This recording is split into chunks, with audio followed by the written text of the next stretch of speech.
सबका नाम बता देना, जो सवाल है बोलिए। सबसे पहले तो कॉन्ग्रेट्स बोलना चाहूँगी, 8 इयर्स आपने कंप्लीट कर लिए हैं और आज परफॉर्म भी करने वाले हैं। क्या कुछ बताना चाहेंगे इस जर्नी के बारे में आप? बस ये ऑब्वियसली ये आइडिया मेरा सिर्फ नहीं था, जो मेरी मैनेजर है शेरिश, उसने सोचा कि we should do something for all the Amalians. And हम लोग ने साथ में ये जगह हमें लगी कि it is convenient because it has great sound और बहुत अच्छी ऑडियंस आती है, बहुत सारे लोग आते हैं। एंड एक आर्टिस्ट को यानी जहाँ तक लोग पहुँचाते हैं और उनका सपोर्ट पहुँचाता है आर्टिस्ट, हम लोग आजकल शोज़ ज़्यादा नहीं कर पाते। और मैं तो और भी नहीं करता हूँ इतने सालों से, क्योंकि मैं स्टूडियो में बैठ के गाने बनाता हूँ। अरमान ने काफ़ी शोज़ किए, तो मैं अपने मूड के हिसाब से शोज़ करता था। But now I am getting into the scene of shows, doing it professionally. But ये एक very personal, very tribute to my listeners है। एंड मेरे थोड़े बचपन के दोस्त आ रहे हैं, काफ़ी इंडस्ट्री से लोग हैं, एंड मेनली मेरे फैंस हैं, जिनके लिए मैंने ये एक कॉन्सर्ट रखा है in a smaller place. Obviously big concert, and वैसा काफ़ी थ्रू आउट इंडिया ही नहीं, मेरे फैंस टर्की, बांग्लादेश, पाकिस्तान, श्रीलंका, हर जगह है। तो स्लोली मैं शायद उनके देशों में भी करूँगा, but here I think this was the best decision that we both decided कि इधर शो करते हैं। एंड बहुत ही अमेजिंग बात है कि Naveen Kumar anna, whose Rahman sir's flautist, he has stepped up to perform with us. And हम लोग के बैंड में हम लोग सब, यानी आज तो तोड़ फोड़ परफॉर्मेंस देनी है मुझे, क्योंकि रहमान सर के एक म्यूजिशियन हमारे साथ परफॉर्म कर रहे हैं। So it's actually celebrating my music, and why I have completed 8 years is because of इन लोग का प्यार। ये जो 8 साल की जर्नी है, जी, स्टार्टिंग से लेकर अभी तक, क्या कुछ आपको चेंजेस नज़र आए हैं म्यूज़िक में, या फिर क्या कुछ आप बताना चाहेंगे अपनी जर्नी को लेकर, स्टार्टिंग से लेकर अभी तक किस तरह से बताना चाहेंगे? मेरी जर्नी तो मेरे को लगता है और 20 साल के बाद ही समझ में आएगा क्या हुआ क्या नहीं हुआ। हाँ। If you ask my parents तो they will be able to explain better. But musically मैं मानता हूँ कि एक चीज़, एक शायद वहम है जो काफ़ी सीनियर्स को या इंडस्ट्री सीनियर्स को या ऑडियंस में भी जो सीनियर्स है को लगता है कि इस जनरेशन में लोग अच्छा काम नहीं करते। तो उसका जवाब मैं हूँ, और मेरे जैसे 4-5 गिने चुने अच्छे कंपोजर्स भी हैं इंडस्ट्री में, यंग जो है, जो दिल से ओरिजिनल म्यूज़िक कर रहे हैं। शायद लेबल से उनको वो सपोर्ट फ़िलहाल नहीं मिल रहा, क्योंकि रीमिक्सेस का ट्रेंड था।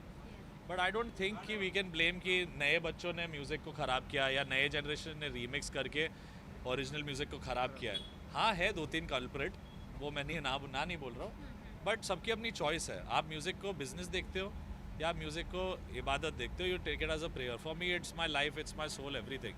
मैंने भी रिक्रिएशंस किए, बट बहुत इज्जत से ओरिजिनल आर्टिस्ट को क्रेडिट दिया है, कभी इंटरव्यूज़ में बोला नहीं है मेरा गाना है। तो it's always been as a tribute to the original. आज मैं देखता हूँ कि बड़े बड़े गाने सुपर हिट हो जाते हैं, बट जो कंपोजर्स वो गाने रिक्रिएट कर रहे हैं वो कहते हैं मेरा है, पर आपका नहीं है, आपने उसे एक नया रीबर्थ दिया है।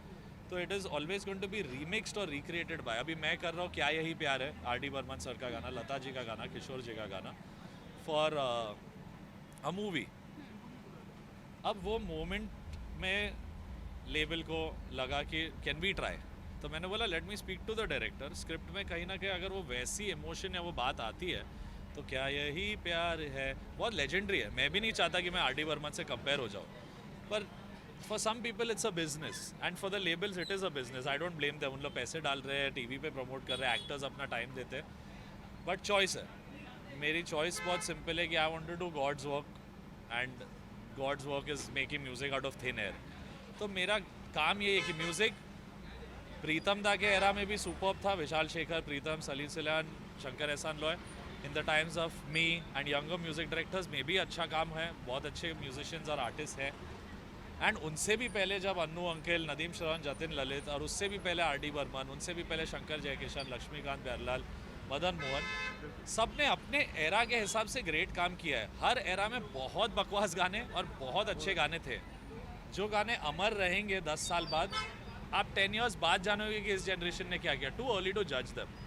तो पर एक चीज़ मैं कह सकता हूँ कि seeing the love that kids have for songs like may be रोके ना रुके नैना, या मैं रहूँ, या बोल दो ना ज़रा, आई फील, मुझे नहीं पता था जब बना रहा था कि 6-7 साल बाद भी people still download, here, listen. तो आई फील ब्लेस्ड। आई से मेरा एक हैशटैग है, we the blessed music.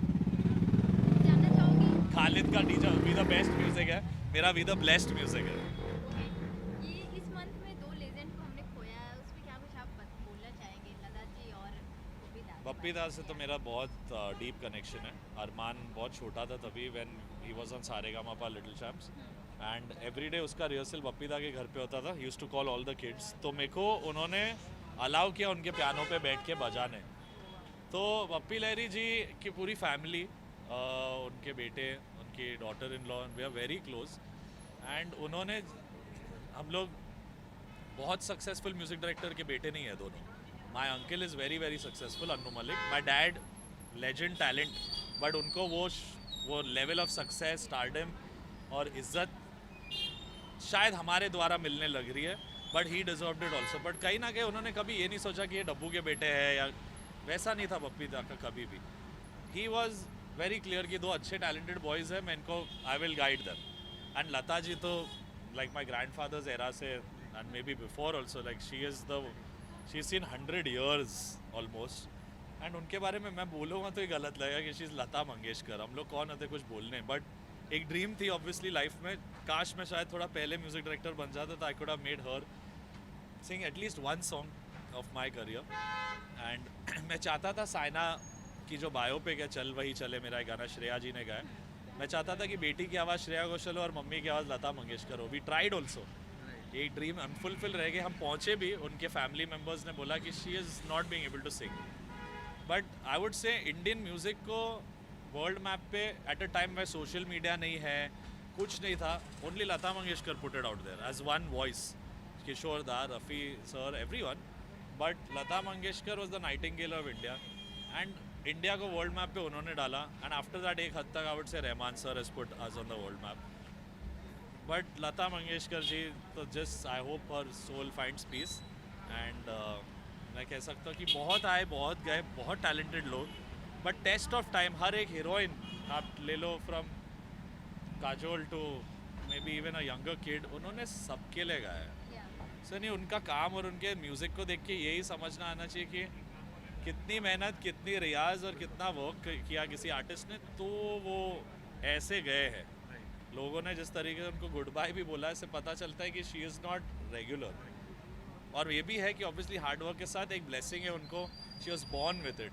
But बहुत लोग बॉर्न होते हैं उस पर हुनर पे आगे बढ़ना बहुत मुश्किल होता है. And she is made this whole country known कि हिंदुस्तान का म्यूज़िक कौन है, लता मंगेशकर है. एक हद तक तो उनके मैक्सिमम गाने जो शायद किशोर दा, रफ़ी साहब ने नहीं गाए, उनसे ज़्यादा एक आर्टिस्ट ने, she had touch wood a great life, long life. But she is a legend. It will take years to be one L also of Lata Mangeshkar. It's very difficult. आपने बहुत सारे ब्लॉकबस्टर सॉन्ग्स दिए हैं industry को. जानना चाहूँगी जितने भी सॉन्ग्स हैं वो रिपीट सुना जाता है. अभी तक जितना आपका जो सफ़र रहा है वो बहुत ही ज़्यादा कामयाब रहा है, ऐसा बोल सकते हैं. Thank you. जानना चाहूँगी कितना कंपटीशन फील करते हैं जिस तरह से अभी म्यूजिक का दौर चल रहा है, इंडिपेंडेंट सॉन्ग हो गया है या अच्छी बात है. क्या कुछ आप आई बोलना थिंक चाहेंगे? देखो, फिल्म म्यूज़िक की जो जर्नी है ना, मेरे को कभी फिल्म म्यूज़िक डायरेक्टर बनना नहीं था. मेरे डैड को जो सक्सेस नहीं मिली, उससे कहीं ना कहीं एक 14-year-old के अंदर आग लग गई कि मेरे को ये, मेरे डैड को जो लगता है हमेशा कि मेरे को बुलाया नहीं इस अवार्ड पे, मेरे को कभी नॉमिनेट नहीं करते, तो वो कहीं ना कहीं से फायर बना और मैंने फिल्म म्यूज़िक में गया. पर करना तो मुझे यही था जो आज हो रहा है. Independent music is the way forward. और आज अच्छी बात है, यानी लेबल्स ऑब्वियसली सपोर्ट करते हैं, पुश करते हैं, प्रमोट करते हैं. बट एक आर्टिस्ट आज बेस्ट चीज़ है कि वो अपने यूट्यूब चैनल पे एक ऐसा सेल्फी वीडियो लेके या इंस्टाग्राम पे से भी सुपरस्टार बन सकता है. आज आपको, यानी मैं मानता हूँ, मेरा अभी एक सॉन्ग आया from Radhe Shyam, it is on Prabhas, one of the biggest south superstars.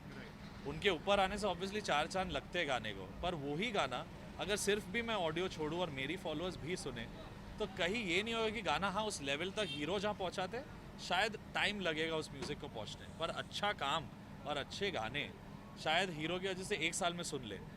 एक इंडिपेंडेंट आर्टिस्ट अरमान या कोई अपने चेहरे पे करे तो शायद 3 साल लगे उसी गाने को पहुँचने. But good music can't be stopped. So I M, competition तो मैं किसी के साथ में हुई नहीं, मैं किसी के साथ कॉम्पीट नहीं करता हूँ. मैं ऐसा हूँ, आगे बढ़ रहा हूँ, मेरे मॉम डैड के ड्रीम्स लेके चल रहा हूँ. And as an elder brother मेरी रिस्पॉन्सिबिलिटी थी कुछ, तो मेरे भाई जो बहुत टैलेंटेड सिंगर है, not because is my brother, यानी इस देश के नंबर 1 सिंगर अरिजीत सिंह खुद है अभी फ़िलहाल, वो खुद कहते हैं कि Armaan is a great singer. So I am not even saying that.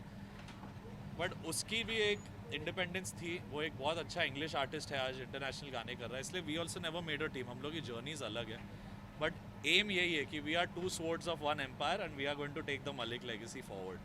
सो हमारा ये म्यूज़िक सिर्फ is a tribute to Sardar Malik ji, our grandfather and our parents. But obviously film की जर्नी मैंने 90 गाने अभी कंप्लीट कर लिए in 8 years was only for dad. और फिर मैंने ऑब्वियसली फिल्म में रहते रहते आई थिंक एक दौर ऑफ नॉन फिल्म म्यूजिक मैंने फिर से आई वुड से me and tiger and Bhushan Kumar believed, you know, he invested in songs like जिंदगी आ रहा हूँ मैं, चल वहाँ जाते, मैं रहो या ना रहो, जिससे ये दौर शुरू हुआ वापस.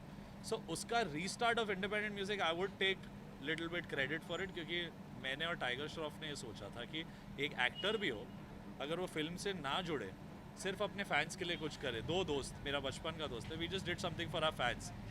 तो वो गाना मेरे लोग को लगता है आज तक, इमरान हाशमी का जो गाना है मैरो या नारो, लोग को लगता है मेरी पिक्चर है, अब तक आ रही है. कि आपने एक दिया था ट्रेलर 6 साल पहले, कब आ रही हो फिल्म. म्यूज़िक का पावर वैसा है, अच्छे से शूट हो जाए तो it's great. But come somewhere I would से कि कुछ भी, nothing last longer than a good song. एक अच्छी मेलोडी एक करो 100 के बराबर, मेरा ये एम है. और मैं किसी के साथ compete करने नहीं आया था. I came here to rule, I didn't come to compete. नहीं, एक सॉन्ग अगर ऑडियंस को सुना दे आज के मौके पे, क्या कुछ, कौन सा ऐसा सॉन्ग जो सुनाना चाहेंगे आप, गुनगुना दे अगर. हाँ, मेरे को मुझे लगता है कि अब तक के जितना करियर में एक ही मैं मानता हूँ मेरा प्योरेस्ट गाना है, जो मैंने अपने ग्रैंडफादर को ट्रिब्यूट किया था. इसकी बहुत एक स्वीट कहानी भी. When I was 14 he passed away and he wanted to do a single an independent song, और मेरे को नहीं आता था production, so I couldn't do anything for him. बड़े होके मुझसे जब ये गाना बना, आई थिंक दिस सॉन्ग मुझसे नहीं बना है कहीं, I feel it's Saint from him from up, so I will sing that for you. One second. Can you do a pause? Let me. We're just finishing this last song and we're done. Just 2 minutes. Guys, come inside. Traffic jam. आज मेरा बहुत important दिन है. First time I am performing in a club in Mumbai. नहीं तो it's all been all over the world and throughout India, but अपने home town में perform कर रहा हूँ. I hope my grandfather hears it when I सिंग.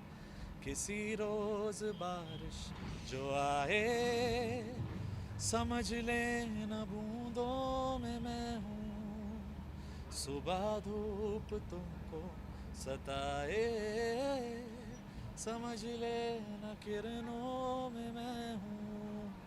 कुछ कहूँ या ना कहूँ, तुम मुझको सदा सुनते रहना, बस इतना है तुमसे कहना, बस इतना है तुमसे कहना. Wow, Amazing, amazing, super, super. Thank you. Thank you so much. Thank you so much.